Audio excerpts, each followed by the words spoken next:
අපි අද පිළිසඳර ආරම්භ කරන්නටයි සූදානම් වෙන්නේ. ආයුබෝවන් සුලක්ෂණ ජයවර්ධන මහතා. මේ ශ්‍රී ලංකා සුනිත්‍ය බලශක්ති අධිකාරියේ අධ්‍යක්ෂ ජෙනරාල්තුමා සුලක්ෂණ ජයවර්ධන මහතා එක්ක අපි මෙතනින් එහාට සාකච්ඡා කරන්නට බලාපොරොත්තු වෙන්නේ. අද පැය 5ක් විදුලි කප්පාදුවක් නම් කරලා තියෙන අවස්ථාවක අපි මේ කතා බහට එකතු වෙන්නේ. අතරේ ඊයේ මේ අමාත්‍යතුමිය විදුලි බල අමාත්‍යතුමිය අපි දැක්ක මාධ්‍යට ප්‍රකාශයක් කරනවා මේ ජලාශවල මට්ටම පිළිබඳව. බොහෝ ජලාශවල ජල මට්ටම් පහත බැහැලා තියෙනවා.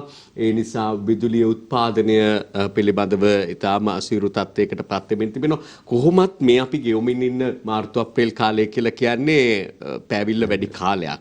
එතකොට මේක දැන් මේ රටේ වර්තමානයේ විවිධ අර්බුද පැන නැගිලා තියෙන නිසා වඩා දැනෙනවා. හැබැයි වෙන කාලවලත් මේ ජලාශවල ජලය හිඳී යාම් තත්ත්වයන් වලට අපි මුහුණ දීලා තියෙනවා. මොකද්ද මේ සුනිත්‍ය බලශක්ති අධිකාරිය පැත්තෙන් මේවැ පරිපාලන කටයුතු පිළිබඳව ඔබට පැවරි ඇති කාර්යභාරයත් එක්ක අධ්‍යක්ෂ ජෙනරාල්තුමනි කියන්න තියෙන්නේ මේ ජලාශවල ජලයෙන් විදුලි උත්පාදනය පිළිබඳව කාර්ය කටයුතු සිදු වන ආකාරය පිළිබඳව. ඔව් අපි පුනර්ජනනීය බලශක්ති බලාගාර ගැන සැලකන විට ප්‍රධාන පරිමාණ ජල විදුලි බලාගාරය කියන්නේ විශාල පරිමාණ ජල විදුලි බලාගාරات එක තාක්ෂණයක්. එහෙම නැත්නම් එක ප්‍රභවයක් මේ රටේ විදුලි අවශ්‍යතාවය සම්පූර්ණ කිරීමේදී අපේ ශ්‍රී ලංකාවේ බැලුවොත් එහෙම විදුලි බල පද්ධතිය තුල මෙගාවට් 1390ක් විතර තිබෙනවා විශාල පරිමාණ ජල විදුලි බලාගාර. ඒ වගේම කුඩා පරිමාණ ජල විදුලි බලාගාරات මෙගාවට් 430ක් විතර තියෙනවා. උතුමා පැහැදිලි කිව්වා වගේම සාමාන්‍යයෙන් පෙබරවාරියේ ඉඳලා මැයි මාසයේ දක්වා වන කාල සීමාව තුළ අප්‍රේල් මාසයේ යම් වර්ෂාපතන ලැබීම තියෙනවා සාමාන්‍ය අපේ අත්දැකීම. ඊට අමතරව මේ කාලය සාමාන්‍යයෙන් සාපේක්ෂව වියලි කාලගුණ තත්ත්වයක් තියෙන කාල සීමාවක්. ඉතින් මේ කාල සීමාව තුළ දෙආකාරයක බලපෑමක් පද්ධතියට තියෙනවා. එකක් විශේෂයෙන්ම පද්ධතියේ විදුලි අවශ්‍යතාවය ඉහළ යනවා.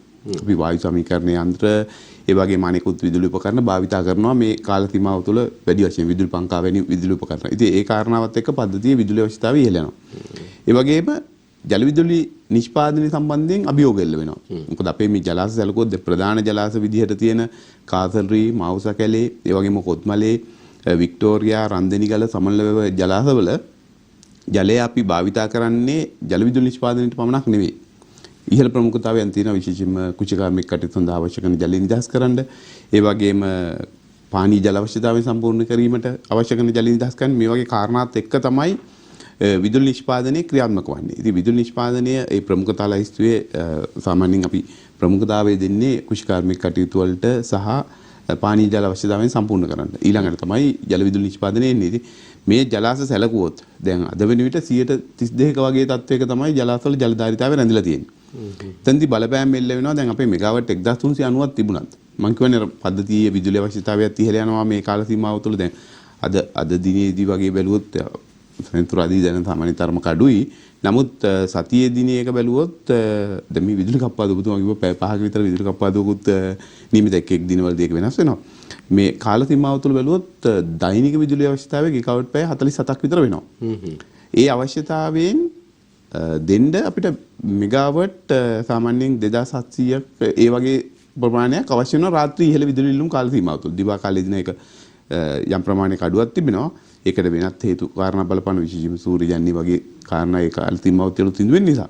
ඉතින් මේ කාල සීමාව තුළ මේ ඇතිවන විදුලි අවශ්‍යතාව සම්පූර්ණ කිරීම විශාල අභියෝග එල්ල වෙනවා. මොකද මම කිව්වා වගේ තියෙන ජල ධාරිතාවයේ අඩුවීම තුළ අපිට නිසි කළමනාකරණයකින් මේ ජලාශවල ජලය භාවිතා කරන්න සිද්ධ වෙනවා. සමහර රූපරාම බැලුවොත් එහෙම පේනවා ජලාශ කොතරම් ප්‍රමාණයකින් අඩු වෙලා තියෙනවද කියලා. කාසල්රී වගේ ජලාශ වලකෝ 30%කට වඩා අඩුයි. සමනලව ජලාශයේ 30%කට වඩා අඩුයි. ඉතින් මේ කාරණාත් එක්ක විශාල වශයෙන් අභියෝග එල්ල වෙනවා. ඒ වගේම කුඩා පරිමාණ ජල විදුලි බලාගාරات තියෙනවා. මෙගාවට් 430ක් විතර. ඒවැත් නිෂ්පාදනයේ යම් ප්‍රමාණයකින් පහළ යෑමක් සිදු වෙනවා. ඉතින් මම හිතන්නේ කරුවා මෙතුමිය පැහැදිලි කරන්න ඇත්තේ ওই කාරණා වෙන්න ඇති. ඔය අතරේ මේක මම මේ කියන්නේ රාවයක් මතයක් විදිහට තියෙන කාරණාවක් අපි පැහැදිලිව දැනගත යුතු නිසා අපි විදුලිය ගන්නවනේ පෞද්ගලික බලාගාරවලින්. එහෙමත් අපි විදුලිය ගන්නවා. එතකොට මේ හරියට ජලය කළමනාකරණය වෙන්නේ නැහැ රටේ. හිතාමතාම සමහර වෙලාවට ජල කළමනාකරණය අතහැරලා තිබෙනවා. පෞද්ගලික අංශයෙන් ගැනීම සඳහා ඉඩ තබමින් මේ ආදී වශයෙන් විවිධ කාරණා කියවෙනවා. මේක ගැන පැහැදිලි කිරීමක් ඔබට කරන්න පුළුවන්ද? ඔව් මෙහෙමයි. මෙතනදී මේ ජල විදුලි බලාගාර එහෙම නැත්නම් ජලාශවල ජලය නිදහස් කිරීම ලංකා විදුලි බල මණ්ඩලයේ තනි මතයට ක්‍රියාත්මක කරන්න බෑ. ඒකට ආයතන කීපයක්ම එකතු වෙනවා. මොකද මම කිව්වා වගේම මේ ජලාශවල තියෙන ජලය භාවිතා කරන්නේ ජල විදුලි නිෂ්පාදනයට පමණක් නෙවෙයි. එතකොට අනිකුත් ආයතන තමන්ගේ තියෙන අවශ්‍යතාවයන් අනුව ජල විදුලි නිෂ්පාදනය යම් ප්‍රමාණයකින් විශේෂයෙන්ම අපි හිතුවොත් මහවැලි අධිකාරියට අයිති ජලාශ ඒ ජලාශ වලින් ජලය නිදහස් කිරීම කමිටුවක් මගින් තමයි ක්‍රියාත්මක වෙන්නේ. ගොවිතැනට තමයි වඩාත් ගොවිතැනට කොයි ප්‍රමාණයක් අවශ්‍ය වෙනවද? ජල විදුලි නිෂ්පාදනය ඉදිරි එළඹෙන ජල කන්නේර දැන් අපි දන්නවා අප්‍රේල් මාසයෙන් පස්සේ ජල කන්නේර ජල නිදහස් කරන්න ඕනේ. ඉතින් ඒ අවශ්‍යතාවය සම්පූර්ණ කරන්නේ කොහොමද කියන කාරණා එක තමයි මේ ජලාශවල තියෙන ජලය අවශ්‍ය විදුලි නිෂ්පාදනය සඳහා උපයෝග කරන්නේ. ඒ නිසා තනි මතයකටවත් ලංකා විදුලි බල මණ්ඩලයේ අවශ්‍යතාවයටවත් විදුලි ජනනයේ අවශ්‍යතාවයටවත් එහෙම ජලය නිදහස් කිරීමේ හැකියාවක් නැහැ. හොඳයි. අපි මේ ඊළඟට යොමු වෙන්නට සූදානම්ද මේක ඔබතුමාට අදාළ නම් සහ අදාළ වන ප්‍රමාණය අනුව පිළිතුරු සපයන්න පුළුවන් ප්‍රශ්නයක්. බිල ගැන දැන් සෑහෙන කතා වෙනවා. විදුලි බිල ඉහළ දැමීම යම් යම් තැන්වල මාධ්‍ය වාර්තාවල 500 ගුණයකින් 600 ගුණයකින් කියන එකට එකක් කියනවා.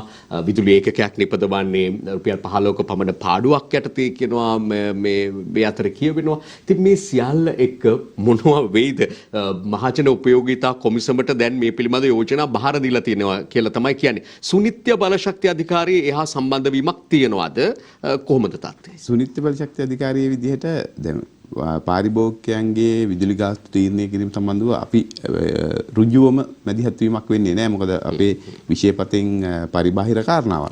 නමුත් සාමාන්‍ය පුරවැසියන් විදිහට අපිටත් ඒක බලපානවා. මේ කාරණාවේදී අපි දැන් සාමාන්‍යයෙන් හිතුවොත් එහෙම ලංකා විදුලි බල මණ්ඩලයේ මම කිව්වා වගේම ජන්න ප්‍රභවයන් ගණනාවක් තිබෙනවා. තාප විදුලි බලාගාර තියෙනවා, ඒ වගේම ජල විදුලි බලාගාර තිබෙනවා, ගල්ලංගුරු බලාගාර තිබෙනවා. ගල්ලංගුරු බලාගාර තාප විදුලි බලාගාර වර්ගයක් තමයි. නමුත් අර ඒ වර්ගයේ සම්මිශ්‍රණයකින් තමයි මේ ජනනය ක්‍රියාත්මක වන්නේ. මෙතනදී පහුගිය වර්ෂ කිහිපයේ සැලකුවොත් එක වර්ෂයක දැන් සාමාන්‍යයෙන් ජනන වියදම් එක් වර්ෂයේදී වෙනස් වෙනවා. උදාහරණයක් විදිහට 2020-19 වගේ සැලකුවොත් රුපියල් 23ක වගේ විදුලි ජනනය සඳහා වැයවීමක් එක එකකට 2021 වර්ෂය සාමාන්‍යයෙන් රුපියල් 21කට ආසන්න ප්‍රමාණයක්. ඒ එක් වර්ෂවල ජල විදුලි නිෂ්පාදනය වැඩි වුණොත් වියදම අඩු වෙනවා. ඒ වගේ කාරණා එක්ක මේක විචලනය වෙනවා. වැඩිපුරම යන්නේ ඩීසල් වලින් නිපදවන්නේ 32ක් විතර යනවා කියලා මතකයි. ඊටත් වැඩි බලාගාරات තිබෙනවා. කියන්නේ අපි දන්නවා කුඩා ටර්බයින් තියෙනවා, ඒ කියන්නේ ගෑස් ටර්බයින් තියෙනවා. ඒවට මිල මීට වඩා වැඩි වෙනවා. ඒක අවශ්‍යතාවය අනුව තමයි මේ ජනන සම්මිශ්‍රණය එහෙම නැත්නම් ජනන අවශ්‍යතාවය සම්පූර්ණ කරගන්නේ බලාගාරවලින්. ඉතින් මේ කාරණා එක්ක අපි සාමාන්‍යයෙන් විදුලි පාරිභෝගිකයන්ගෙන් ලැබෙන මිල අපි සමස්තයක් විදිහට සැලකුවොත් එක් කාණ්ඩවලට අනුව වෙනස් වෙනවා ගාස්තු. නමුත් සමස්තයක් විදිහට රුපියල් 16.75ක වගේ 16.75ක වගේ අගයක් තමයි ලංකා විදුලි වල ආදායමක් විදිහට ලැබෙන්නේ. ඉතින් මේ දෙක අතර යම් පරතරයක් තිබෙනවා. ඒ පරතරය පිළිබඳව එක් වර්ෂවලදී වෙනස් වෙන විදුලි අවශ්‍යතාවය අනුව වෙනස් වෙනවා. දැන් උදාහරණයක් විදිහට අපි 2021 වර්ෂයේ සැලකුවොත් පද්ධති අවශ්‍යතාවය ගිගාවට් පැය 16,084ක් 85ක් වගේ වුණා. ඔව්. 2020 වර්ෂයේ සැලකුවොත් ඒක ගිගාවට් පැය 15,715ක් වගේ. එක් වර්ෂවල විදුලි අවශ්‍යතාවයත් වෙනස් වෙනවා.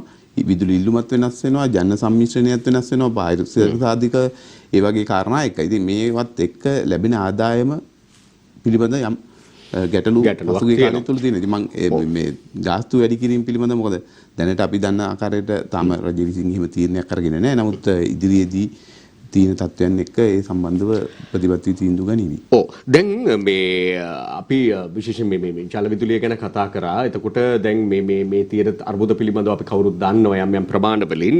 එතකොට නිසි කලට දැන් මේ පහුගිය කාලවල විශේෂයෙන් මේක දේශපාලන කාර්යය තුළ කතා වෙච්ච නිසා මම අහන්නේ ඔබ ඉහළ නිලධාරියෙක් විදිහට ඔබගේ බලධාරියෙක් විදිහට ඔබගේ අදහස මොකද්ද මේ ගැන කියන එකයි.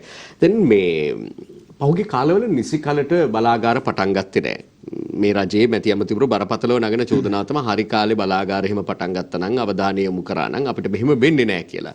දැනටත් මේ කතා කරන අපි ජල විදුලි අර්බුදයත් එක්ක ඊළඟට මොනවද අපිට තියෙන විකල්ප? විකල්ප බැලුවම විකල්පත් අර්බුද වලට ලක් වෙලා ඩීසල් ප්‍රශ්න තියෙනවා, තෙල් ප්‍රශ්න, ඊළඟට ගල් අඟුරු ගෙනීම පිළිබඳ ඩොලර් අර්බුදයකට මුහුණ දීලා තියෙනවා. මේවත් එක්ක කළමනාකරණය කර ගැනීම අති දුෂ්කර වෙලා තියෙනවා. ඇත්තටම මොකද්ද පහුගිය කාලයේ මුළුල්ලේ සිද්ධ වුණේ කියන එක පිළිබඳව ඔබ හොයලා බලලා තියෙනවද? මොකද්ද වෙලා තියෙන්නේ? ප්‍රවේශයක් විදිහට මම මෙහිම පැහැදිලි කරන්න. මොකද අපේ ප්‍රේක්ෂකයන්ට මේ කාරණාව තේරුම් ගැනීමට පහසු වෙන තේරුම් ගැනීම එක වඩා හොඳයි. ඔව්. ලංකා විදුලි බල මණ්ඩලය දිග්ගාලන ජන සැලැස්ම සකස් කරනවා වසර 20ක කාලයකට. මේ වසර 20ක කාලයකට සකස් කරන දික්කාලීන ජනන සැලැස්ම සාමාන්‍යයෙන් වසර 2කට වරක් නැවත යාවත්කාලීන කිරීමක් කරනවා. මොකද බලශක්ති ක්ෂේත්‍රය කියන්නේ විවිධ වූ වෙනස්කම් ඉක්මනින්ම සිදුවන ක්ෂේත්‍රයක්. තාක්ෂණයන් වෙනස් වෙනවා, බලශක්ති ප්‍රභවයන් වෙනස් වෙනවා, පිරිවැය වෙනස් වෙනවා, අවශ්‍යතාවයන් වෙනස් වෙනවා. ඉතින් මේ කාරණා එක්ක මේ සැලැස්ම යාවත්කාලීන කරනවා. ඒතකොට යාවත්කාලීන කරන සැලැස්ම සහ සකස් කරන දික්කාලීන ජන සැලැස්ම ශ්‍රී ලංකා විදුලි බල පනතේ ප්‍රතිපාදන පරිදි මහජන උපයෝග කොමිසම සභාව අනුමත කරනවා. අනුමත කරන්නේ රජයේ ප්‍රතිපත්තිය දිහා බලලා. දැන් ප්‍රතිපත්තිය විදිහට සැලකුවොත් රජයේ තීරණය කළා තිබෙනවා වසර 2030 වෙන විට 70%ක් විදුලි අවශ්‍යතාවය පුනර්ජනනීය බලශක්ති ප්‍රභවයන්ගෙන් ලබා ගන්න. ඉතුරු 30% තමයි අනිකුත් තාප බලාගාර එහෙම නැත්නම් ස්වභාවික වායු බලාගාර ඒ බලාගාර වලට වෙන් වෙන්නේ. ඒතර 70%ක් පුනර්ජනනීය බලශක්ති බලාගාර වල ලබා ගන්න එක දික්කාලීන ජන සැලැස්මේ නිරූපණය වෙන්න ඕනේ. ඒ කාරණාවත් එක්ක තමයි මහජන උපයෝග කොමිසම සභාව මේ දික්කාලීන ජන සැලැස්ම අනුමත කරන්නේ. ඉන් අනතුරු තමයි අපිට බලාගාර ක්‍රියාත්මක කරන්න පුළුවන් වෙන්නේ. එතකොට මේ බලාගාර ක්‍රියාත්මක කිරීමේදී එක් වර්ෂවල හඳුනා ගන්නවා. බලාගාර මොන බලාගාරයේද මොන තාක්ෂණයේද එන්න ඕනේ කියන කාරණාව කොයි ප්‍රදේශයේද වගේ කාරණාත් හඳුනා ගන්නවා. මොකද අපේ මේ හඳුනා ගන්න බලාගාර නිසි කාලයට ක්‍රියාත්මක කළ යුතුයි. මොකද අපි දන්නවා බලාගාරයක් ක්‍රියාත්මක කරන්න ගියාම ඉදිකිරීම ක්‍රියාත්මක කරන තත්ත්වයට බලාගාරය ගේන්න අවුරුදු 2-3ක් විතර යනවා මේ තාක්ෂණය අනුව. ප්‍රසම්පාදනයේ කාලය අනුව අවශ්‍ය කරන මූලික පාරිසරික ඇගීම් කරන්න තියෙනවා. ඒ වගේ ශක්්‍යතා අධ්‍යයනයන් කරන්න තියෙනවා. ඒවා කාරණා එක්ක බලාගාර සැලසුම් කරන්න ඕනේ අපි නිසි කාලයට ගන්න නම් ඊට වසර 3කට විතරත් කලින් තමයි බලාගාර ඉදිකිරීම ක්‍රියාත්මක කිරීම ආරම්භ කරන්න ඕනේ. එහෙම නැත්නම් මේ මූලික කටයුතු සිදු කරන්න ඕනේ. ඉතින් මේ මූලික කටයුතු ප්‍රමාද වුණොත් උදාහරණයක් විදිහට ඉඩම් ලබා ගැනීමට ප්‍රමාද වෙනවා. බලාගාර ඉදිකිරීම ප්‍රමාද වීමට හේතුවක් වෙනවා. ප්‍රසම්පාදන ක්‍රියාවලිය ඇති වෙන ප්‍රමාදයන් ඒ බලාගාර ඉදිකිරීම ක්‍රියාවලියට බාධා වෙනවා. යම් තමහර අවස්ථාවල විරෝධතාවයන් පැන නැගිනවා. ඒ වගේ කාරණා සමනය කරගන්න යම් කාලයක් ගත වෙනවා. ඉතින් එතකොට බලාගාරය අපි හිතන කාලයට වඩා ප්‍රමාද වීමක් සිදු වෙනවා. ඉතින් මේ බලාගාර ඉදිකිරීම ඉතාමත් වැදගත් වෙනවා අඳුනා ගන්න කාල සීමාව තුළ. මොකද ඒක කරන්නේ අපි දික්කාලීන ජන සැලැස්මට හඳුනා ගන්නවා විදුලි අවශ්‍යතාවය කොහොමද කියලා යන්නේ. දැන් 2030 වෙන විට දැනට තියෙන ගණනයන් අනුව ගිගාවොට් පැය 28000ක් විතර ඕනේ. ඒ කියන්නේ දැන් ගිය වර්ෂයේ සැලකුවොත් මම කිව්වේ 16085ක් විතර. 2030 වෙන විට මේක 28000 දක්වා වර්ධනය වීමක් සිදු වෙයි කියන එක තමයි පූර්වකථනයෙන් තියෙන්නේ. ඒතකොට අපි බලාගාර ඉදි නොකළොත් එහෙම මෙතන යම් පරතරයක් හිටිනවා. එහෙම නැත්නම් විදුලි අවශ්‍යතාවය සහ ජන්‍ය අතර පරතරයක් හිටිනවා. ඒ වෙලාවට තමයි මේ විදුලි අවශ්‍යතාවය සැපයීම සම්බන්ධව විශාල ලෙස අභියෝගයක් ලක්වන්නේ. අවශ්‍ය ධාරිතාවේ නැහැ. අවශ්‍ය දැන් ධාරිතාවේ සමහරවිට තිබෙනවා. නමුත් අවශ්‍ය කරන ශක්තිය නිපදවා ගන්න හැකියාවක් නැහැ. ඉතින් මේ කාරණා එක්ක අභියෝගයෙන් ලක් නොවෙන්න නම් එහෙම නැත්නම් මේ තත්ත්වය ඉදිරියටත් ඇති නොවෙන්න නම් අපි බලාගාර හඳුනාගත් කාල සීමාව තුළ වහාම ක්‍රියාත්මක කළ යුතුයි. ඒ සඳහා දැන් පුනර්ජනනීය බලශක්ති බලාගාර සම්බන්ධයෙන් මොකද මගේ විෂය පද්ධතියට වැටෙන හින්දා සහ වැඩි පංගුවක් එහෙම නැත්නම් ප්‍රමාණයක් තිබෙන්නේ පුනර්ජනනීය බලශක්ති බලාගාර තමයි 2030 වර්ෂය වෙන විට. මේකට පාරිසරික සාධක, පිරිවැය, රටේ බලශක්ති සුරක්ෂිතභාවය, දේශීය බලශක්ති ප්‍රවර්ධනය මේ කාරණා එක තමයි රජයේ මේ තීරණය අරන් තියෙන්නේ. සොන පුනර්ජනනීය බලශක්ති ප්‍රභවයන් මොනවද? ඒ කියන්නේ පුනර්ජනනීය බලශක්තිය යටතට ගැනෙන්නේ මොනවද කියන එකත් අපි පැහැදිලි කරමු. පුනර්ජනනීය බලශක්තිය යටතට ගැනෙන්නේ අපි සාමාන්‍ය නිර්වචනය කියන්නේ නැවත නැවතත් අපිට විදුලි ජනනය කරගන්න පුළුවන් කියලා සරල අර්ථයෙන් කියවෙනවා. ඒ වගේ බලශක්ති ප්‍රභවයන් තමයි අපි පුනර්ජනනීය බලශක්ති විදියට ගන්නෙ. එතෙන්දී ජල විදුලි බලාගාර පුනර්ජනනීය බලශක්ති ප්‍රභවයක් විදියට සලකනවා. ඒ වගේම සුළං විදුලි බලාගාර, සූර්ය බලාගාර, ඊළඟට ජෛව ස්කන්ධ අපි බයෝමාස් කියන බලාගාර. ඊට අමතරව තවමත් අපිට නැතත් අපි අවධානය යොමු වෙලා තිබෙන භූතාප බලාගාර. ඒ වගේම රළ වගේ විදුලි නිෂ්පාදනය. මේ වගේ විවිධ වූ ප්‍රභවයන් තියෙනවා. ඒක ස්වභාව ධර්මයෙන් අපිට දීපු බලශක්ති ප්‍රභවයන් ආශ්‍රයෙන් අපිට කරගන්න පුළුවන්. දැන් ඉන්ධන වගේ දෙයක් අපිට එහෙම ඉක්මනින්ම නැවත නැවතත් භාවිත කරන්න හැකියාව නැහැ. ඉන්ධන භාවිත කරොත් වසර ආයේ මිලියන ගාණක් විතර යනවා මේක නැවත ඇදෙන්න. ඒ වගේම පුනර්ජනනීය බලශක්තිය නෙමෙයි. ඒ කියන්නේ අපේ රටේ භූ පිහිටීම අනුව ගත්තහම අපිට මේ පුනර්ජනනීය බලශක්තිය වෙත යොමු වෙන්න අවශ්‍ය සාධක අපේ රටේ තියෙනවා නේද? හොඳටම තියෙනවා. දැන් අපස්සට අපි වසර 10ක් විතර ගිහිල්ලා බැලුවොත් එහෙම පිරිවැය යම් ප්‍රමාණයක ඉහළ තත්ත්වයක් තමයි ඒ කාලේ තිබුණේ. ඉතින් එතකොට අපි විශාල වශයෙන් යොමු වුණේ නෑ පුනර්ජනනීය බලශක්ති බලාගාර කුඩා පරිමාණ ජල විදුලි බලාගාර හැරෙනකොට සහ විශාල පරිමාණ ජල විදුලි බලාගාර හැරෙනකොට සූර්ය බලාගාර වල පිරිවැය ඒ කාලේ වැඩි. නමුත් දැන් වෙන විට මේ පිරිවැය අඩු වෙලා තාක්ෂණීය දියුණු වෙලා වැඩිපුර එනර්ජි ප්‍රමාණයක් එහෙම නැත්නම් බලශක්ති ප්‍රමාණයක් ජනනය කරගන්න තාක්ෂණය ඇවිල්ලා තියෙනවා. ඉතින් මේ කාරණා එක්ක අපිට දැන් වඩා ඉදිරි ගමනකට අවශ්‍ය පසුබිම සකස් වෙලා තියෙනවා. ඒක සඳහා අවශ්‍ය කටයුතු ක්‍රියාත්මක කළ යුතුයි. හොඳයි. දැන් ශ්‍රී ලංකා සුනිත්‍ය බලශක්ති අධිකාරියට අවුරුදු 15ක් වෙනවා නේ 2007 නේ ආරම්භ කරන්නේ. එතකොට දැන් මේ පැවරී ඇති කාර්යභාරයන් ඉටුවීමේ තරම කෙතරම්ද කියන එක පිළිබඳවත් අපි බැලීම වැදගත්. සහ පැවරී ඇති කාර්යභාරය මොකක්ද කියන එක. ඒ ගැන කතා කරන්න ඉස්සෙල්ලා මට තියෙන කෙටි ප්‍රශ්නයක් ඔබෙන් අහන්න. අපි දැක්ක පහුගිය දවස්වල ජනාධිපතිතුමා යන ශ්‍රී ලංකා සුනිත්‍ය බලශක්ති අධිකාරිය බලන්න. ওই ජනාධිපතිතුමා යන තැන් නිරීක්ෂණය කරන තැන් බොහෝ වෙලාවට දැන් අර මෝටර ප්‍රවාහන දෙපාර්තමේන්තුවේ දරම පටන් ගත්තාම යම් ගැටලු පැන නැගිය හැකි තැන් වලට තමයි බොහෝ වෙලාවට ජනාධිපතිතුමා යනවා දැක්කේ. සුනිත්‍ය බලශක්ති අධිකාරියේ ප්‍රශ්නයක්ද කියන එක ජනතාවට එනවා. එතනට හදිසියෙම ජනාධිපතිවරයා යාම. ඒ නිරීක්ෂණයට හේතුව මොකක්ද? මෙහෙමයි මම හිතන්නේ ජනාධිපතිතුමා යන හැමතැනම ගැටලු තියෙනවා කියන කාරණාව නෙමෙයි. එතන තියෙන්නේ මොකද දැන් සාමාන්‍යයෙන් සුනිත්‍ය බලශක්ති ක්ෂේත්‍රය එහෙම නැත්නම් පුනර්ජනනීය බලශක්ති ක්ෂේත්‍රය ප්‍රතිපත්තිමය පිම්මකට අපි එළඹිලා තියෙන වෙලාව. ඒ කියන්නේ දැන් 2030 වෙන විට 70%ක් අවශ්‍යතාවයේ පුනර්ජනනීය බලශක්ති බලාගාරයෙන් ලබන ගණන් කරලා බැලුවොත් වසර 8ක වගේ කාලයක් තමයි අපිට ඉතිරි වෙලා තියෙන්නේ. මේ වසර 8 කියන්නේ බලශක්ති වගේ ක්ෂේත්‍රයකට පොඩි කාලයක්. කෙටි කාලයක්.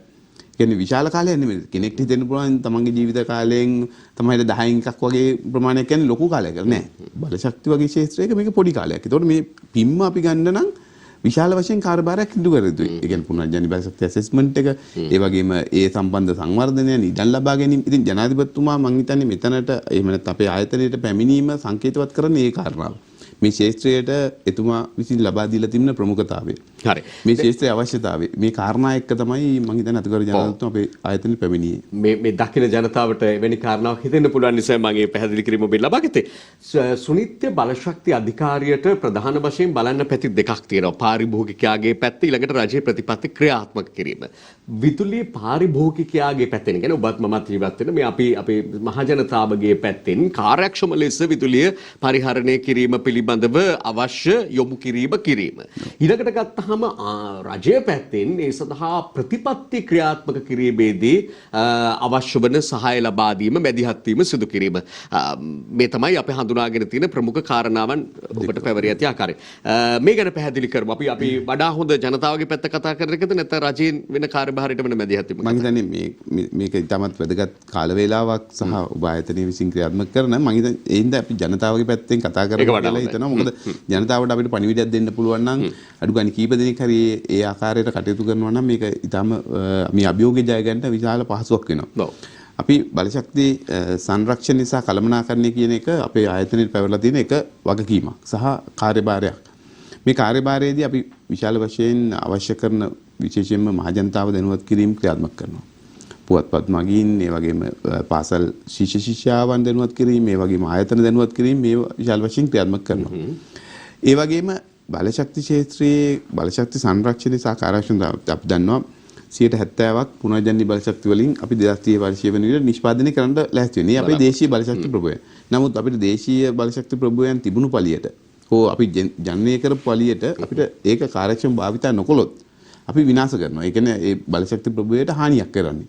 ඒ නිසා බලශක්තිය කාර්යක්ෂම භාවිතා කිරීමත් වැදගත් වෙනවා. ඒ නිසා තමයි බලශක්ති සංරක්ෂණය වෙන ආකාරයට කටයුතු කිරීම අපි මහජනතාවට අවශ්‍ය කරන පහසුකම් සපයන්නේ, ඒ වගේම දැනුවත් කිරීම ක්‍රියාත්මක කරන්නේ. මෙතනදී වැදගත් වෙන කාරණාවක් තමයි මම කිව්වා ජල විදුලි නිෂ්පාදනය විශාල වශයෙන් පහළ බැහැලා තියෙනවා. මෙගාවට් 1390ක් තිබුණාට අපිට මේ දවස්වල ජල විදුලි නිෂ්පාදනයේ දායකත්වය 18%ක් විතර 20කටත් වඩා අඩුයි. ඒ කියන්නේ සමස්ත අවශ්‍යතාවයෙන් 18%ක් විතර. ඒතකොට අපි විශාල වශයෙන් ඉන්ධන ආනයනය කරන්න මුදල් වැය කරනවා. ගල්ලංගුණු ආනයනය කරන්න මුදල් වැය කරනවා. අභියෝග වලට මුහුණ දෙනවා. විදුලි බලය සැපයුම තීමා කරනවා. මේක ජනතාවට අවශ්‍ය කරන අඛණ්ඩ විදුලි සම්පාදනය තමයි අපේ මේ සියලු ආයතනවල වගකීම. සහකාර්යභාරය. අඛණ්ඩ විදුලි සම්පාදනය කරන්න බැරිනොත් අපි ඒ කටයුත්තේදී අභියෝග වල ලක් වෙනවා මේ දැන්. ඒ නිසා බලශක්ති කාර්යක්ෂම භාවිතා කිරීම තුළින් මහජනතාවට පුළුවන් විදුලි ඉල්ලුම අවශ්‍යතාවය අවම කරගන්න. එහෙම නැත්නම් අඩු කරගන්න. උදාහරණයක් විදිහට දැන් අපි කාර්යක්ෂම විදුලි උපකරණ භාවිතා කරනවා නම් අපි දන්නවා සාමාන්‍ය සූත්‍රිකා පහන් ඉතාම අකාර්යක්ෂමයි. ඒ සාමාන්‍ය සූත්‍රිකා පහන් හැබැයි මිලෙන් අඩුයි. පිරිවැයක් විදිහට දැන් මිලදී ගන්න ගියොත් අපි වෙළඳ පොලේ මිල අඩුයි. රුපියල් 100කට වඩා අඩුයි. සාමාන්‍ය බල්බයක්. සාමාන්‍ය සූත්‍රිකා පහනක්. හැබැයි අපි හිතමු LED වගේ බල්බයක්. එහෙම නැත්නම් CFL බල්බයක්. මේ සූත්‍රිකා පහනට වඩා ඉතාම කාර්යක්ෂමයි. ඒ CFL සාපේක්ෂව 5 ගුණයක විතර කාර්යක්ෂමතාවයක් තියෙනවා. LED ගත්තාම හත් ගුණයක විතර කාර්යක්ෂමතාවයක් තියෙනවා සාමාන්‍ය සූත්‍රික පහනකට වඩා. හැබැයි පිරිවැය වැඩි. ජනතාව පෙළඹෙන්නේ සාමාන්‍යයෙන් තමන්ගේ ආර්ථික ශක්තියතාවයත් එක්ක අඩු පිරිවැයකින් විදුලි බිලක් මිලදී ගන්න වෙන්න පුළුවන්. හැබැයි එතනදී ගණනය කිරීමක් නැහැ මේ පිරිවැය. ඒ කියන්නේ ආයු කාලය තුල දරන්න සිදුවන පිරිවැය. සාමාන්‍ය සූත්‍රික පහනක ආයු කාලය අඩුයි. LED විදුලි බිල ආයු කාලය වැඩි. හැබැයි කාර්යක්ෂමතාවයත් ඉහළයි. ඉතින් එතකොට දැන් මුලදී විශාල පිරිවැයක් දරන්න සිදු වුණාට කාලයත් එක්ක ඒ පිරිවැය සාපේක්ෂව අඩුයි සාමාන්‍ය සූත්‍රික පහනකට වඩා. ඉතින් මේ කාරණා අවබෝධ කරගත්තු අපි දැනටත් අවම බලශක්ති කාර්යක්ෂම ලේබල් ක්‍රමය හඳුන්වලා දීලා තිබෙනවා LED සහ CFL විදුලි පහන් වෙත. ඒ අනුව ජනතාවට හැකියාව තිබෙනවා විදුලි පරිභෝගකයන්ට හැකියාව තිබෙනවා විදුලි බිල ඉල්දී ගැනීමේදී. ඒ සහතිකයේ තියනවාද කියන කාරණාව තරු ලකුණු වලින් තමයි අපි ලකුණු කරලා තිබෙන්නේ. ඒව බලන්න පුළුවන් හැකියාව තිබෙනවා. ඒ වගේම දැන් සාමාන්‍යයෙන් නිවෙස්වල තියෙන්න පුළුවන් සිවිලින් විදුලි පංකා. මම මේ උපකරණ කීපයක් මේ අවස්ථා කීපයක් පෙන්වා දෙන්නේ එතෙන්දී හිතන්න මේ අවශ්‍යතාවය තියෙනවා මේ විදුලි පරිභෝජනය කිරීමේදී ජනතාව හිතන්න පුළුවන් අඛණ්ඩව විදුලිය ලබා දෙන්න වගකීම තියෙන අපි සතුව. ඇයි අපි ඕක ගැන මේ කනගාටු වෙන්නේ හරි අපි මේ බැරිකමට කියනවා කියලා හිතන්න පුළුවන් නෑ. නමුත් මේක අනිත් බැලුවාම ආර්ථිකමත් විදුලි පරිභෝගකයන්ට වාසියක් වෙනවා. මොකද Taman තමයි මේ විදුලි බිල්පත ගෙවන්න වෙන්නේ. විදුලි බිල් වැඩි වුණොත් එහෙම ඒකත් ගෙවන්න වෙනවා. ඒ නිසා Tamanගේ පරිභෝජනය යම් ප්‍රමාණයක අඩු කරගන්න පුළුවන් නම් Taman භාවිතා කරන විදුලි උපකරණ පිළිබඳව අවබෝධයෙන් භාවිතා කරන උදාහරණයක් විදිහට දැන් විදුලි ස්ථිරිකය. අපි රෙදි මෙදීමට හැමදාම රෙදි මදිනවා නම් අපිට වැඩි විදුලි පිරිවැයක් දරන්න තිබුණා. පරිභෝජනය කරන්න තිබුණා. ඉතින් කෙනෙක්ට පුළුවන් නම් ඉරිදා වගේ දවසක රෙදි මෙදීම කරලා සම්පූර්ණ සතියේටම අවශ්‍ය කරන රෙදි ටික මැදලා හැංගස් වල ඒක නැත්තම් ආයි පොඩි වෙනවනේ. හැංගස් වල ඉල්ලලා තියලා භාවිතා කරන්න. එතකොට පිරිවැය අඩු කරගන්න පුළුවන්. එකවරයි භාවිතා කරන්න. නැවත නැවතත් විදුලි ස්ථිරිකය රත් කිරීම තුළ වැඩි විදුලි පණ ගන්නවන්න තමයි විදුලිය වැය වෙන්නේ. මොකද දැන් පණ ගන්නවට පස්සේ අපිට ඔක්කොම රෙදි ටික ඒ සතියේටම අවශ්‍යතාවය තියෙන රෙදි ටික මැද ගන්න පුළුවන් නම් පරිභෝජනය අඩු කරගන්න පුළුවන්. ඒ වගේම ශීතකරණය. සාමාන්‍ය නිවසක ශීතකරණය තමයි වැඩි විදුලි පරිභෝජනය ක්‍රියාත්මක කරන්නේ වායු සමීකරණ යන්ත්‍ර නැතිනම්. වායු සමීකරණ යන්ත්‍ර තිබ්බොත් එහෙම වායු සමීකරණ යන්ත්‍ර. නමුත් ශීතකරණය තමයි වැඩි විදුලි පරිභෝජනයට වක් කියන්නේ. ඉතින් ශීතකරණය භාවිත කිරීමේදී අවබෝධයෙන් කළ යුතුයි. ඒ කාරණාව ශීතකරණය අරින වහන වාර ගන්න අඩු කරගන්න එක. ශීතකරණය දැන් ගෘහණියන්ට පුළුවන් තමන් අද උයන්නේ මොකද්ද කියන කාරණාව තමන් අවශ්‍යතාවය මොකද්ද කියලා හිතලා ඉවරලා ශීතකරණය අරින්න. එහෙම නැත්නම් ශීතකරණය විවෘත කරලා ඉවරලා හිතන්න ගත්තොත් ඒ දිහා බලාගෙන වැඩි විදුලි පරිභෝජනයක් වෙනවා. මේ පොඩි කාරණා අපිට මේවා කියනකොට සමහරවිට මේවා කියනකොටම දැන් ගෙදර මේ වෙලාවේ මේවා වෙන්නත් පුළුවන්. ඒ කියන්නේ ඔබේ ගෙදර මොකද්ද වෙන්නේ කියන එක ඔබම තීරණය කරන්න. අපි නමුත් මොකද්ද කළ යුත්තේ කියන පණිවිඩය තමයි සුනිත බලශක්ති අධිකාරියේ අධ්‍යක්ෂ ජනරාල්වරයා විදිහට මේ අපිට වටිනා පණිවිඩයයි ලබා දෙමින් ඉන්නේ. යතර ඔබ මේ සිවිලි විදුලි පංකා ගැනත් කතා කරා. ඒවටත් ලොකු සිවිලින් විදුලි පංකා දැන් අපි දන්නවා විදුලි පංකා වර්ග කීපයක් තියෙනවානේ. සිවිලින් විදුලි පංකා, පාදස්ත විදුලි පංකා, ඒ වගේම බිත්තිය සවිකරන විදුලි පංකා, ඒ වගේම ටේබල් ඒ කියන්නේ මේස මත තිබෙන විදුලි පංකා මේ වගේ වර්ග ගන්නවත් තියෙනවා. මේවෙන් වඩා කාර්යක්ෂම වෙන්නේ දැන් සිවිලින් විදුලි පංකා අකාර්යක්ෂමයි. සාපේක්ෂව වැඩි විදුලි පරිභෝජනයක් වෙනවා. Taman නිවෙස් සකස් කරනකොට එහෙම නැත්නම් නිවෙස් හදනකොට සිවිලින් විදුලි පංකා කිසිම දවසක උපයෝග කරගන්න එපා. ඒකට පාදස්ත සාමාන්‍යයෙන් හිටුවා තබන විදුලි පංකා වර්ගයේ එහෙම නැත්නම් බිත්තිය සවිකරන විදුලි පංකා වර්ගයේ එහෙම නැත්නම් මේසෙම තබන විදුලි පංකා වර්ගයේ භාවිත කරන්න පුළුවන්. ඒවා කාර්යක්ෂමයි. කාර්යක්ෂමයි කියන්නේ සාපේක්ෂව කාර්යක්ෂමයි. ඒකම අපි ඒවටත් ලේබල් ක්‍රමයක් සිවිලින් විදුලි පංකා වලට හඳුන්වා දීලා තිබෙනවා. ඉතින් ඒවත් විදුලි උපකරණ මිලදී ගැනීමේදී අවධානය යොමු කළ යුතු කාරණා. සමහරවිට තියෙන්න පුළුවන් ගුණාත්මක භාවයෙන් අඩු උපකරණ. නමුත් මේ වගේ අවම බලශක්ති භාවිත පිරිවිතර එහෙම නැත්නම් ඒ ස්ටෑන්ඩඩ්ස් පරීක්ෂා කරලා අපිට විල්දී ගන්න පුළුවන් නම් මේ කාරණාවේදී තමත් වැදගත් වෙනවා. මොකද එතෙන්දී විදුලි පරිභෝගකයට හැකියාව තිබෙනවා කාර්යක්ෂම විදුලි උපකරණ තෝරා ගන්න. යම් පිරිවැයක් දරන්න සිදුවි. නමුත් කාර්යක්ෂම විදුලි උපකරණ තෝරා ගැනීම හැකියාව තිබෙනවා. ඔව් මේකේ වාසි බොහොමයි. මොකද තමන්ගේ පැත්තට මුලින්ම හිතුවොත් ඊළඟට රටට මෙවැනි අර්බුද නිර්මාණය නොවෙන්නට දැන් මේ ක්‍රමවේද අපිත් ජනතාව විදියට දිගු කාලිනව අනුගමනය කරමින් ආවා නම් මේ වෙලාවේ මේ ඉල්ලුම සහ සැපයුම අතර ඇතිව තිබෙන පරතරය තවම කරගන්න තිබුණා. එතකොට පැය 5කින් කපන විදුලිය අඩුමතරම තව පැය 4ක් පැයක් හරි අඩු කරගන්න අපටම සහාය දීමේ හැකියාව පවතින බව තමයි මේ කියන්න ඕනේ. ශ්‍රී ලංකා සුනිත්‍ය බලශක්ති අධිකාරිය අධ්‍යක්ෂ ජනරාල්තුමන් සමග තවදුරටත් අපි සාකච්ඡා කරනවා මේ කෙටි විරාමයෙන් අනතුරුව. අපි අද සාකච්ඡා කරමින් ඉන්නේ ශ්‍රී ලංකා සුනිත්‍ය බලශක්ති අධිකාරියේ අධ්‍යක්ෂ ජෙනරාල් සුලක්ෂණ ජයවර්ධන මහතා සමග. දැන් මේ අපි කතා කරමින් සිටි තාමත්ම වැදගත් කාරණාවක් උන්ට පැවරී ඇති කාර්යභාරයේ එක පැත්තක් නියෝජනය වෙනවා මහජනතාවගේ පැත්ත, අනෙක් පැත්තට නියෝජනය වෙනවා රජයට මේ හා සම්බන්ධව රජයේ සමග කටයුතු කිරීම සහ ශ්‍රී ලංකා සුනිත්‍ය බලශක්ති අධිකාරිය කියලා කියන්නේ කැබිනට් අමාත්‍යාංශයක්, රාජ්‍ය අමාත්‍යාංශයක් සහිතව ගත්තහම මේ අනෙකුත් ආයතන සමග එකට සහයෝගීව සම්බන්ධව කටයුතු කරන තව ආයතනයක්. එතකොට දැන් මේ ගෙදර තියෙන එක ගැන කතා කරනකොට ගෙදර ඉඳන් බලන ඔබට හිතෙන්න පුළුවන් පාරේ ලයිට් කොච්චර පත්තු වෙනවද? පාරේ වීථි ලාම්පු ගත්තොත් එහෙම මේ ගැන පහුගිය කාලේ මුදල් ඇමතුමත් උපදෙස් දීලා තිබුණා පළාත් පාලන ආයතන වලටත් මේ හා සම්බන්ධව මැදිහත් වෙලා කටයුතු කරන්න කියලා. දැන් එළියට බහැලා බැලුවොත් සමහරවිට පාරේ ලයිට් පත්තු වෙන තත්ත්වයක් පෙන්눔 කරනවා. වීථි ලාම්පු සම්බන්ධව තවමත් හරියට ක්‍රියාත්මක වෙනවද කියන එක, මේින්ම කොච්චර මෙගාවට් ප්‍රමාණයක් දවසකට අහිමි වෙනවද කියන එක පිළිබඳව මේ ගැන සුනිත්‍ය බලශක්ති අධිකාරිය අවධානය යොමු වෙලා තිනවද? ක්‍රියාමාර්ග අරන් තියෙනවා. ඔව්, අපි සුනිත්‍ය බලශක්ති අධිකාරියේ විදිහට මේ සම්බන්ධව විශේෂයෙන්ම අපි මේ මුලින් මේ ප්‍රවේශයක් විදිහට ශ්‍රී ලංකාව සැලකුවොත් වීදි ලාම්පු දැනට තියෙන ගණනයන් අනුව මිලියනයකට ආසන්න ප්‍රමාණයක් තිබෙනවා. ඉතින් මේ මිලියනයක ප්‍රමාණය කියන්නේ සැලකිය යුතු පරිභෝජනයක් කරන එක පැත්තක්. ඒ නිසා උපදෙස් ලබා දීලා තියෙනවා සියලුම පළාත් පාලන ආයතන වලට මේ කටයුත්තේදී විශේෂ අවධානය යොමු කරන්න කියලා. විශේෂයෙන්ම විදුලි බූලු පත්තු කිරීම, ඒ වගේම නිවා දැමීම නිසි කාල සීමාව තුළ ක්‍රියාත්මක කරන්න පුළුවන් තරම් විදුලි පරිභෝජනය අවම කරගන්න ආකාරයට කටයුතු කරන්න, ඒ වගේම කාර්යක්ෂම විදුලි භාවිතා කරන්න, අලුතෙන් විදුලි ලාම්පු යොදන්න එපා කියන කාරණාවත් කියලා තියෙනවා. මොකද විශේෂයෙන්ම මේකේ යම් සමාජීය වගේම දේශපාලනීය පැත්තකුත් තියෙනවා මේ විදුලි ලාම්පු යෙදීම කියන කාරණාව. ඒ නිසා අපි කාර්මික ඉල්ලීම් කරලා තිබෙනවා සියලුම පළාත් පාලන ආයතන වලට. අපිට විශාල වශයෙන් ඒ අයගෙන් ප්‍රතිචාරත් ලැබෙනවා. සමහර ආයතන දැනටත් ඒ කටයුත්ත ක්‍රියාත්මක කරනවා කියන කාරණාව සහ මේ අවධානයෙන් කටයුතු කරනවා කියන කාරණාව.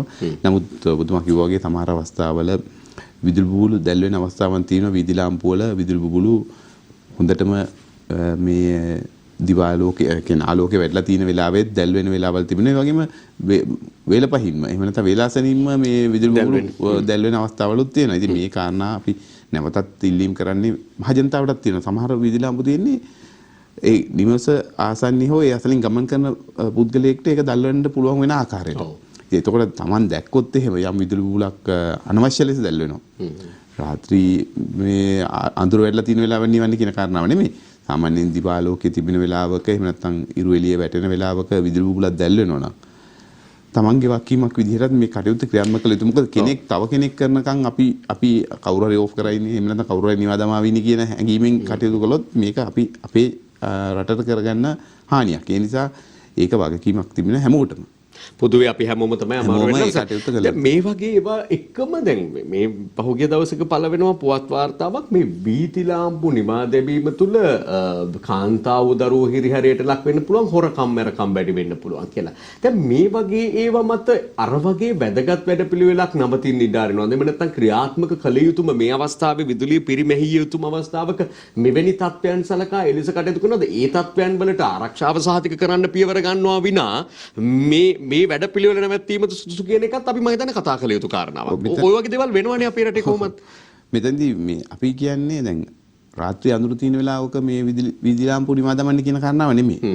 අපි කවදාවත් බලශක්ති පරිභෝජනයේදී, කාර්යක්ෂම පරිභෝජනයේදී, හරි සංරක්ෂණය කිරීමේදී කියවෙන්නේ නැහැ විදුලි පරිභෝගකයන් අපහසුතාවයෙන් ලක් වෙන ආකාරයට කටයුතු කළ යුතුයි කියලා. උදාහරණයක් විදිහට අපි වායු සමීකරණ යන්ත්‍ර කියන්නේ සෙන්ටිග්‍රේඩ් අංශක 26ක වගේ තියාගන්න කියලා. මොකද අපේ වගේ සමක ආසන්න රටක සෙන්ටිග්‍රේඩ් අංශක 26ක වගේ ප්‍රමාණයක වායු සමීකරණ යන්ත්‍රය තබා ගැනීම අපිට සාමාන්‍ය ප්‍රමාණයකින් සුවපහසුව ඉන්න පුළුවන් කාමර උෂ්ණත්වයක් තියෙන ප්‍රමාණයක්. ඉතින් ඒ නිසා ඒ වගේ දැන් ඒ කාරණාව මතක කරගෙන තමයි වීදුලි ලාම්පු වලට එන්න මේ සාමාන්‍යයෙන් සෙන්ටිග්‍රේඩ් අංශකයකින් වායු සමීකරණ යන්ත්‍රය වැඩි කරනවා කියන්නේ උෂ්ණත්වය අඩු කරනවා නම් කෙනෙක් කියන්න පුළුවන් මේ දැන් 25 තියෙන එක 24ට කරන්න කියලා. එතකොට 104ක වැඩි විදුලි පරිභෝජනයක් සිදු වෙනවා. ඒකකයකින් අංශකයකින් විදුලිය ඒ කියන්නේ වායු සමීකරණ යන්ත්‍රයේ උෂ්ණත්වය අඩු කරනවා නම් 104ක වැඩි ප්‍රමාණයක් විදුලි පරිභෝජනය සිදු වෙනවා. මම 16ටම දාගත්තොත් කොහොමද ප්‍රශ්නයක් විදිහට ඒක මතු කළේ මොකද සමහර අපි දකිනවා සෙන්ටිග්‍රේඩ් අංක 20 18 වගේ තියාගෙන ඉන්නවා. ඇත්තටම අවශ්‍ය නැහැ එහෙම කරලා. ඊට පස්සේ තව මේ සීතල වැඩි හින්දා බ්ලැන්කට් එකකුත් ඕන වෙන ප්‍රශ්නයක් තියෙනවා. ඉතින් එහෙම නැතුව මේවා මේ භාවිතා කරන්න කියන කාරණාව ඒකම වීදි ලාම්පු සම්බන්ධව ඔබතුමා කියපු කාරණාව මේ හිරිහැර තිඳු වෙනවා හොරකම් තිඳු වෙනවා කියන කාරණාවත් එක්ක අපි කියන්නේ විදුලි පරිභෝජනය අවම කිරීමේදී කොහෙදිවත් කියන්නේ නැහැ මේ වීදි ලාම්පු නිවා දමන යුත්තේ රාත්‍රී අඳුර තියෙන වෙලාවට කියන එක. අත්‍යවශ්‍ය තැන්වල තියන්න කියන එක. එහෙම ඒ සම්බන්ධව නිකන් අර අවධානයෙන් කටයුතු කරන්න කියන කාරණාව තියෙනවා. මෙතනදී අපි කතා කරන්නේ දිවාලෝකේ තියෙන වෙලාවට. දැන් උදැසන 5:06 විතර වෙනකොට හොඳටම ආලෝකය වැටිලා. දැන් තියෙන මේ පරිසරික ආලෝකයත් එක්ක බැලුවාම සාමාන්‍ය මේ වෙලාවට පේනවා. ඉතින් මේ වෙලාවට වීදි ලාම්පු දැල්වීමේ අවශ්‍යතාවයක් නැහැ. ඒ වගේම රාත්‍රී හවස 6:00 වෙනකොටත් හොඳටම එළිය තියෙනවා. ඒ වෙලාවටත් වීදි ලාම්පු අවශ්‍ය නැහැ. නමුත් අපි දකිනවා මගතොට ගමන් කරනකොට මේ 6ට විතරත් වීදි ලාම්පු දැල් වෙනවා. ඒ කියන්නේ සවස 6ටත් වීදි ලාම්පු දැල් වෙන අවස්ථාවක් තියෙනවා. මේ ටික එකතු වෙලාම සැලකිය යුතු ප්‍රමාණය මිලියනයක් විතර වීදි ලාම්පු තියෙනවා. ඉතින් මේ කාරණාව අපි එකක් නිව්වොත් එහෙම මිලියනෙන් එකක් අඩු වෙනවා. අපි මිලියනයක් විතර ජනතාව ඉන්න ප්‍රමාණයකින් මේ විදුලි එහෙම නැත්නම් වීදි ලාම්පු නිව්වොත් එහෙම මේ පරිභෝජනය අඩු කරගන්න පුළුවන්. ඒ අතරේ අපි වඩාත් අවධානය දිය යුතුම පැත්තක් තමයි දැන් මහජනතාවගේ පැත්ත ගැන අපි කතා කරා. ඒ වගේම ශ්‍රී ලංකා සුනිත්‍ය බලශක්ති අධිකාරිය එහා සම්බන්ධ කාරණා කටයුතු වලදී රජය සමග කටයුතු කරන්නේ කොහොමද කියන එක ප්‍රතිපත්ති සම්පාදනයේට සහ ඒ අනිකුත් කාරණාවලට මැදිහත් වීම කොහොමද වෙන්නේ? බලශක්ති ක්ෂේත්‍රය සැලකුවාම බලශක්ති ක්ෂේත්‍රය විශේෂයෙන්ම මූලික පදනමක් වෙලා තියෙනවා අඛණ්ඩ විදුලි සම්පාදනය, ඒ වගේම විශ්වාසනීය විදුලි සම්පාදනය සහ බලශක්ති සුරක්ෂිතභාවය. බලශක්ති සුරක්ෂිතභාවය තහවුරු කරගන්න නම් අපි දන්නවා අපේ ආනයනික ඉන්ධන මත වැඩි වශයෙන් යපුණොත් අපේ විදේශ විනිමය ඒ කටයුත්ත සඳහා වැය වෙනවා. දේශීය බලශක්ති ප්‍රභවයන් සංවර්ධනය කරගන්න පුළුවන් නම් අපිට විදේශ විනිමය ගලා යාම නවත්වා ගැනීමේ හැකියාවක් තිබෙනවා. ඒක වෙළඳ ශේෂයට උනත් බලපානවා. ඉතින් මේ කාරණාවත් එක්ක සුනිත්‍ය බලශක්ති අධිකාරිය විදිහට අපි රජයේ මගින් පුනර්ජන්‍ය බලශක්ති ක්ෂේත්‍රය සඳහා ඉදිරිපත් කරන ප්‍රතිපත්ති ක්‍රියාත්මක කිරීමට බැඳිලා සිටිනවා. විශේෂයෙන්ම වත්මන් ප්‍රතිපත්තිය අනුව 70%ක් අවශ්‍යතාවය විදුලි අවශ්‍යතාවය 2030 වර්ෂයේදී පුනර්ජනන බලශක්ති ප්‍රභව මගින් ලබා ගත යුතුයි. ඒ වගේම 2050ටත් අපිට ඉලක්කයක් තියෙනවා. මේ බලශක්ති ජනනය කාබන් නිෂ්ක්‍රීය තත්ත්වයට පත් කර ගැනීමට. ඒ කියන්නේ විමෝචනයන් සිදුවන එක නිෂ්ක්‍රීය තත්ත්වයට පත් කර ගැනීමේ ඉලක්කයකුත් තියෙනවා. ඒ නිසා පුළුල්ලු කාර්යභාරයක් සුනිත්‍ය බලශක්ති අධිකාරියට පැවරලා තිබෙනවා. ප්‍රතිපත්ති සම්පාදනයේදී සහාය දැක්වීම, ඒ වගේම ප්‍රතිපත්ති ක්‍රියාත්මක කිරීමේදී. දැන් පුනර්ජනනීය බලශක්ති ප්‍රභවයන් අපිට ක්‍රියාත්මක කරනවා නම් අපිට අවශ්‍යතාවය තියෙනවා විභවය හඳුනා ගන්න. ඒ වගේම අවශ්‍ය කරන ඉඩම් හඳුනා ගැනීම. අවශ්‍ය කරන පාරිසරික ඇගීම් සිදු කරගන්න. මේ මම කතා කරන්නේ විශාල පරිමාණ බලාගාර පිළිබඳව. පොඩි ගැටලුවක් තියෙනවා. දැන් මේ දේශපාලනික වශයෙන් ගත්තොත් මේ රජයේ චෝදනා කරනවනේ ගිය රජයට හරි විදියට හරි කාලවල පටන් ගත්තේ නැති එක බලාගාර ස්ථාපනය නොකිරීම නිසා තමයි මේ ගැටලුව ඇති වෙන්නේ කියලා ඔබ පැහැදිලි කිරීමක් කරා. ඒවට ගත වෙන කාලය මේ ආදි වශයෙන් එහි බරපතලකම බැරෑරුම්කම. දැන් අපිට ඉදිරි කාලයේදීත් අනාගතයේදීත් ওই චෝදනාවම මේ හිටපු අය පිළිබඳව ඒ රජයේ පිළිබඳව ඔබතුමන්ලට පවා එල්ල වෙන්න ඉඩ තියෙනවද? නැත්තම් එහෙම ඉල්ල වෙන්න ඉඩක් නොතබා කටයුතු කරමින් පවතිනවාද මේ වෙලාවේ කියන්නේ? ඔව් දැන් උදාහරණයක් විදිහට අපි හිතුවොත් එහෙම මන්නාරම් සුළං බලාගාරය මෙගාවට් 100ක බලාගාරයක් අවශ්‍ය කරන ප්‍රතිපත්තිමය තීන්දුව తీරන ගත්තේ 2014 වර්ෂයේදී විතර. අවශ්‍ය කරන මූලික කටයුතු ඊට පස්සේ වසරවලදී ක්‍රියාත්මක කරගෙන ගියා. ඊළඟ 2020 වර්ෂයේදී කොටසක් පද්ධතියට සම්බන්ධ කරගත්ත මෙගාවට් 30ක වගේ ප්‍රමාණයක් 2021 වර්ෂයේදී ඉතිරි මුළු ප්‍රමාණයම සම්බන්ධ කරගත්තා. ඉතින් මම ඒකයි කිව්වේ දැන් සමහර වෙලාවට එක් රජයක් ගන්න ප්‍රතිපත්ති තීන්දුව తీරන අනික් රජයේ අවශ්‍ය මූලික කටයුතු කරගෙන ගිහිල්ලා තවත් රජයක් තමයි බලාගාරයේ පද්ධතියට සම්බන්ධ කිරීමේදී කටයුතු කරන්නේ. සම්පූර්ණ වෙන්නේ මේක මම අර මුලින් පැහැදිලි කරා වගේම එක වසරක දෙකක වගේ කාල සීමාව තුළ ක්‍රියාත්මක කරන්න පුළුවන් විදිහේ කාරණාවක් නෙමෙයි. ඔව් නැකෙටිය පැහැදිලි කරන්නකෝ දැන් නැවත අපිට මේ චෝදනාව අහන්න ලැබෙන එකක් නැද්ද කියන එකයි වැදගත් වෙන්නේ. මෙහෙමයි. අපි දැන් මේ ඉලක්කය වෙත යන ගමනේදී ස්ට්‍රැටජිස් එහෙම නැත්නම් උපාය මාර්ග කීපයක් අනුගමනය කරනවා. විශාල පරිමාණ බලාගාර, කුඩා සහ මධ්‍යම පරිමාණ බලාගාර, ඒ වගේම වහලමත සවිකරන සූර්ය බලාගාර. අපි දන්නවා දැන් මේ වෙනුවට මෙගාවට් 530ක් විතර එකතු වෙලා තිබෙනවා වහලමත සවිකරන සූර්ය බලාගාර. විශේෂයෙන්ම අපි ස්තුතිවන්ත වේතුයි විදුලි පාරිභෝගිකයන්ට රජයේ ප්‍රතිපත්තිය අනුව ඒ අයට ලබා දුන් පහසුකම් තුළ මේ වගේ විශාල මෙගාවට් 530ක් කියන්නේ අපේ නොරචෝල ලක්විජය ගල්ලංගුරු බලාගාරයේ දෙගුණේ ඒ කියන්නේ එක් ජනයන්ත්‍රයක දෙගුණයකට ආසන්න ප්‍රමාණයක්. එක් ජනයන්ත්‍රයක් මෙගාවට් 300යි. ඉතින් 500ක් කියන්නේ 600කට ආසන්න ප්‍රමාණයක්. ඉතින් ඒතකොට මේ විදුලි පාරිභෝගිකය තමයි මේ ආයෝජනය ක්‍රියාත්මක කරලා තිබෙන්නේ. රජයේ පහසුකම් ලබා දීලා තිබෙනවා, ප්‍රතිපත්ති තීන්දුව දීලා තිනවා. ඒ අනුව ක්‍රියාත්මක කරලා තියෙනවා. ඒ වගේම විශාල පරිමාණ බලාගාර ගත්තා. මොකද අපි දැන් මෙගාවට් 7-8000ක් එකතු කරන්න තියෙන 7000ක් විතර. එකතු කරන්න ඕනේ 2030 වර්ෂයේ වෙන විට සුළං සහ සූර්ය බලාගාර වලින්. ජල විදුලි ජන්නේ අපිට තවදුරටත් ශක්තිතාවය අඩුයි. විශේෂයෙන්ම දැන් ඉදි කිරීම ක්‍රියාත්මක වන බ්‍රෝඩ්ලන්ඩ් ජල විදුලි බලාගාරයෙන් නම් එළමෙන මාසයේදී පද්ධතිය සම්බන්ධ වෙනවා. ඒ වගේම උමාඔය බලාගාරයෙන් මේ වර්ෂයේ මැද භාගයේ හෝ තුන්වෙනි කාර්යතුලිය විතර සම්බන්ධ නමුත් ඒකන විශ්වාසය තබා ගැනීම අපහසුයි කියන ඊළඟට මොරගොල්ල ජල විදුලි බලාගාරයත් 2023 වර්ෂයේ අවසානයේ සම්බන්ධ වෙනවා. ඉතින් පස්සේ ජල විදුලි නිෂ්පාදනය සම්බන්ධව විශාල ශක්තිතාවයක් නැහැ කුඩා පරිමාණ ජල විදුලි බලාගාරයන්. ඒතකොට අපේ අවධානය යොමු වෙන්නේ සුළං සහ සූර්ය බලාගාර වලට. ඒකිනුත් විශාල පරිමාණ බලාගාර කෙරෙහි අවධානය යොමු වෙලා තිනවා. ඒ කියන්නේ භූමිය මත ඉදි කරන සූර්ය බලාගාර තලගොත් භූමිය මත ඉදි කරන බලාගාර, ඒ වගේම පාවෙන ජල ඒ කියන්නේ පෘෂ්ඨ මත ජල පෘෂ්ඨ මත පාවෙන සූර්ය බලාගාර ඉදි කිරීමෙත් අවධානය යොමු වෙලා තියෙනවා. මේ සඳහා පහුගිය වර්ෂයේ සැප්තැම්බර් මාසයේදී අභිප්‍රාය කැඳවීමක් ක්‍රියාත්මක කළා. අපිට යෝජනා ලැබුණා 518ක්. ඒකෙන් මෙගාවට් 50 හෝ ඊට වැඩි බලාගාර. මේ සූර්ය සුළං බලාගාර වලට දරන්න වෙන මූලික පිරිවැත් එක ගත්තාම ඒයින් අපි ලබන ප්‍රතිලාභය හා සසඳලා බැලුවාම දැන් මේ අපි දැක්ක ස්මිතිසානායක ඇමතුමා හැමත් යෝජනාවක් කරලා තිබ්බ පහුගිය දවසක මේ න්‍යෂ්ටික ශක්තිය පිළිබඳව එහෙම. දැන් මේ වගේ වෙනත් ප්‍රභවයන් වෙත වඩා අමාරු වීම හොඳ නැද්ද? එහෙම පැහැදිලිවම පද්ධතියේ තාක්ෂණික අවශ්‍යතාවයන් එක්ක අපි දන්නවා ෆර්ම් පවර් කියලා ඒ කියන්නේ ස්ථාවර බල ශක්ති ජනනයන් තියෙන්න ඕනේ. ඒ වගේම දැන් සුළං සහ සූර්ය බලාගාර සැලකුවොත් මේකේ විචලනයන් තියෙනවා. ඒතකොට ඒ තාක්ෂණයන් අනුගමනය කරන විශේෂයෙන්ම ගබඩා කිරීමේ පහසුකම් තාක්ෂණයන් හඳුන්වා දිය යුතුයි. මම ඒකයි පැහැදිලි කරගෙන ආවේ මේ අපි ක්‍රියාත්මක කරපු අභිප්‍රාය කැඳවීමේදී මේ වගේ යෝජනා 518ක් ලැබිලා තියෙනවා. 518ක් කියන්නේ සැලකිය යුතු ධාරිතාවයක් පද්ධතියට එකතු කිරීමට අභිප්‍රාය දීලා තිබෙනවා ආයෝජකයන් විසින්. ඉතින් මේ ආයෝජකයන්ට අවශ්‍ය කරන පහසුකම් සැපයීම, ඒ වගේම මූලික අනුමැතිය ලබා ගැනීමේ කටයුතු වඩා ක්‍රමවත්ව සහ කඩිනමින් ක්‍රියාත්මක කරනවා. මොකද පහුගිය කාලේ සැලකුවොත් එහෙම අනුමැතියෙන් දීමේ ක්‍රියාවලියට වසරක් දෙකක් වගේ කාලයක් ගත වෙලා තියෙනවා. අධ්‍යයනයන් කරන්න තියෙනවා එක් ආයතනවල යම් ප්‍රමාදයන් තිබෙනවා. ඉතින් ඒ කාරණාත් තාම අර සමහර සූර්ය පැනල මේ භාවිත කරන්න බැරුව ඉන්නවා කියලා කියනවා. ඒ සදා සම්බන්ධතාවයේ දීලා නැහැ, අනුමැතියක් ලැබිලා නැහැ. ඒ ප්‍රශ්න තියෙනවා නේද? පහුගිය කාලය තුල යම් ප්‍රමාණයක ධාරිතාවයක් පද්ධතිය සම්බන්ධ කරගෙන තිබුණේ නැහැ. නමුත් අතිගරු ජනාධිපතිතුමා උපදෙස් දුන්න එතුමාගේ සාකච්ඡාවලදී මේ කඩිනමින් පද්ධති සම්බන්ධ කරා. ඒ වගේම ලංකා විදුලි බල මණ්ඩලය මේ පද්ධතියට ජන යන්ත්‍ර එහෙම නැත්නම් ජන පද්ධති සම්බන්ධ කරගෙන අවසానයි. ඉදිරියේදී ලැබෙන ආකාරයට ලැබෙන අයදුම් පත්‍ර අනුව ඒ යෝජනා ක්‍රියාත්මක වෙනවා. අපි කාලේ අවසන් වෙගෙන යනවා. නමුත් කෙටියෙන් මට පිළිතුරක් දෙන්න. දැන් මේ බල ශක්තිය දැන් මේ වෙනකොට දේශපාලනික වශයෙන් ගත්තත් වඩාත් කතා කරන එකක් තමයි බල ශක්තියට පුළුවන් බල ශක්තිය හා සම්බන්ධ වෙන පාර්ශවයන්ට පුළුවන් රටක් පාලනය කරන්න ඒ පිළිබඳව අවසාන වශයෙන් රට පිළිබඳව තීන්දුව තියෙන ගන්න. දැන් ඔකට හොඳම උදාහරණය තමයි ලක්විජය අලුතින් ආරම්භ කිරීමට නිව් ෆෝර්ට්‍රස් සමාගම කටයුතු කරන බලාගාරය.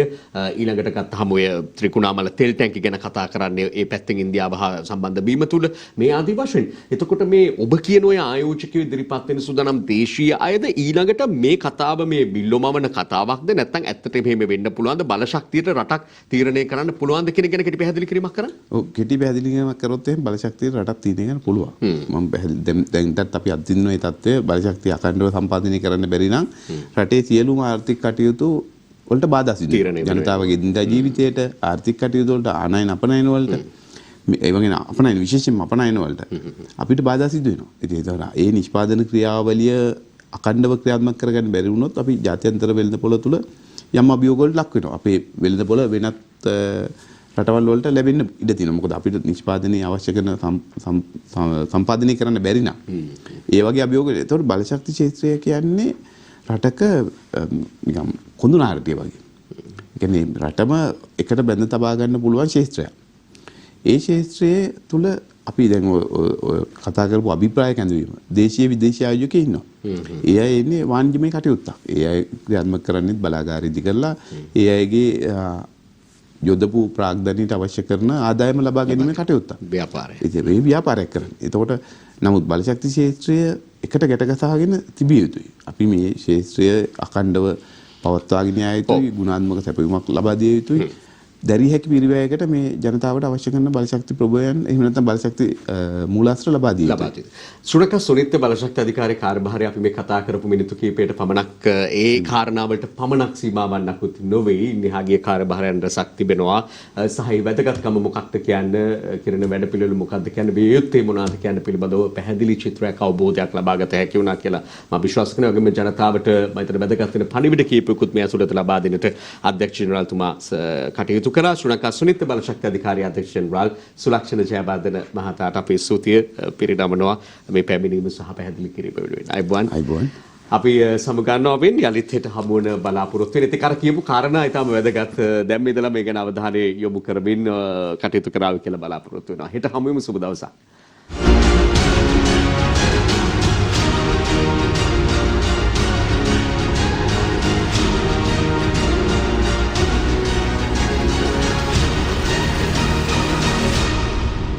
දිනපතා අලුත් වීඩියෝ සහ ප්‍රවෘත්ති නැරඹීමට ඉහත බටන් එක ක්ලික් කර සියත TV සබ්ස්ක්‍රයිබ් කරන්න.